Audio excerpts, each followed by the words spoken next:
Shivnandan sir आ रहे हैं। देखिए अभी फ्लाइट से तुरंत उतरे हैं और हम सबके बीच आ रहे हैं और बात करेंगे कि मनी मेराज जो अभी जेल में जा चुके हैं, तो सर क्या कुछ कहते हैं। देखिए सर से बातें करेंगे। Sir sir sir sir good morning sir. चलिए सर, अभी आप सर हवाई अड्डा पे पहुंच गए हैं सर। कहीं ना कहीं आप दिल्ली गए थे सर, क्या कुछ हुआ सर मनी मेराज का मैटर? वो अभी तो जेल में चले गए हैं। देखिए, मनी मेराज के मैटर में इतना चीज़ समझिए कि मनी मेराज के मैटर में अभी गाजियाबाद में बेल फाइल हो गया है डिस्ट्रिक्ट कोर्ट में। मजिस्ट्रेट तो उसी दिन वो चूँकि रिमांड के बाद यहाँ से गए थे, तो उम्मीद की जा रही है कि एक सप्ताह के अंदर में सुनवाई होगी। सारी एफआईआर की सारी बातें बताई गई है, उसमें जो त्रुटियाँ था। तो बेल के लिए जो आवेदन था उनका बेल के लिए दिया गया। बहुत जल्दी मनी मेराज बाहर होंगे। क्या लगता है सर, मनी मेराज कब तक बाहर आ जाएंगे? ठीक है, समय सीमा तो कहना अभी ठीक नहीं है, लेकिन बहुत जल्दी निकलेंगे। वो रोशन रोही वाला जो लंबे अवधि तक के लिए गया था, वो ऐसी नौबत नहीं है। तो सर बनू दगड़ जिस तरह से सोचती है कि उनको फंसाना है, उनको जेल से बाहर नहीं निकलना, कैरियर खराब कर देना है, तो क्या सर ऐसा नहीं देखने को मिलेगा? नहीं, किसी के कह देने से कैरियर नहीं खराब होता है। आजकल एक प्रचलन चला है कि मान लीजिए लिविंग रिलेशनशिप में रहे, लड़की वयस्क है, प्यार मोहब्बत करे और लड़का को 3 साल बाद रेप केस में फंसा दे। तो जज साहब भी बिदक गए। अभी जो जुडिशल मजिस्ट्रेट साहब थे वहाँ पर बहुत एक लाइन में बोले कि इनको एक दिन भी हम जेल में नहीं रखेंगे, डिस्पोजल करना होता, नहीं तो डायरी मांगते हैं, लंबी टाइम लगता है। उन्होंने कहा कि नहीं, ये लड़का निर्दोष है। उनका कमेंट था। उन्होंने बोला तुरंत आप डिस्ट्रिक्ट जज के पास जाइए, वो बेल देंगे। सर बनू दगड़ का साथ है हिंदू रक्षा दल का, तो कैसे सर? देखिए, जाति और धर्म के टिप्पणी से नहीं, कोर्ट अपने कानून पर चलता है। हर व्यक्ति कानून के नज़र में, वो पॉलिटिक्स करते हों, उन लोगों को एक जरिया चाहिए अपने आप को उजागर करने का। तो उनका अपना व्यक्तिगत चीज़ है, उस पर हम लोग का कोई टीका टिप्पणी नहीं।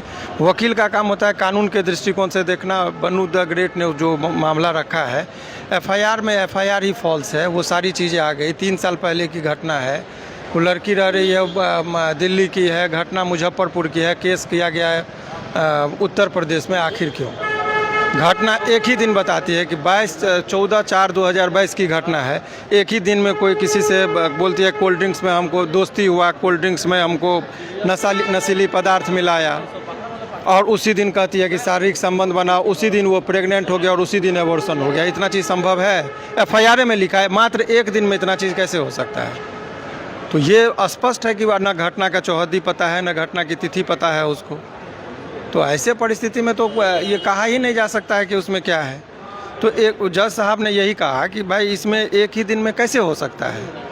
एक ही दिन में उसकी घटना की तिथि, एक ही घटना। देखिए, फिर से मैं रिपीट कर रहा हूँ, एफआईआर के साथ भी जब ऑफिस में आएंगे मैं पूरा डिटेल बताऊँगा। घटना बता रही है कि 14/4/2022 में कह रही कि हमको दोस्ती भी हो गया, क्योंकि घटना कब से कब तक का एक एफआईआर का कॉलम होता है। तो बोला 14/4/2022 से लेकर 14/4/2022 तक, यानी एक ही दिन की घटना है। इतना ही में वो विवरण दे रही है कि हमारे साथ दोस्ती हुआ, जाति छुपाकर, नाम छुपाकर।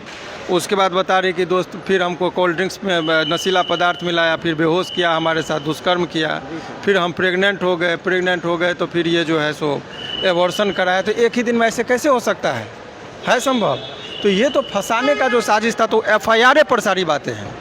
आदमी गलत तरीके से, देखिए सच्चाई होती है। सोशल मीडिया में चल रहा है सर कि मनी मेराज को पिटाई कर रही है।